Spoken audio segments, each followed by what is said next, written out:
Qui est-ce que vous voyez arriver au bout finalement? Je sais rien, j'en sais pas plus que vous. C'est aujourd'hui qu'on va le voir. Je pense qu'il y a l'équipe Sky qui fait la course pour Froome, il y a Nibali qui est présent, il y a Valverde qui est là, mais après on va voir. Ça fait que 3 coureurs et on est encore loin du départ du Tour, donc il peut se passer encore plein de choses. Justement, le Tour, parlons-en. Cette étape, on sait que ça va être une des étapes de juillet là pour ce Tour de France. Est-ce que, en voyant cette étape, on peut voir un petit peu qui va être dans les leaders pour ce Tour de France? Sûr que ça va nous donner des informations un peu sur la condition d'un certain nombre de coureurs, mais il manque Contador, il manque Quintana, qui sont au Tour de Suisse. Quintana qui va être au Tour de Suisse et Contador qui vient de finir le Tour d'Italie. Donc on ne peut pas savoir aujourd'hui le niveau de chacun, puisqu'ils ne sont pas là tous les 4. Et on espérait que tous les 4 soient sur cette étape justement pour se tester en vue du Tour de France, mais ce n'est pas le cas.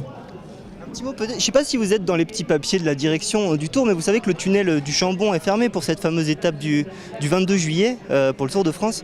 Est-ce que vous savez un petit peu quels sont les scénarios possibles pour finalement contourner cette coupure?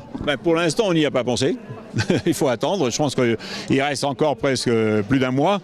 Donc il peut se passer plein de choses, mais la direction et puis le service des routes du département et de la région savent ce qu'ils ont à faire.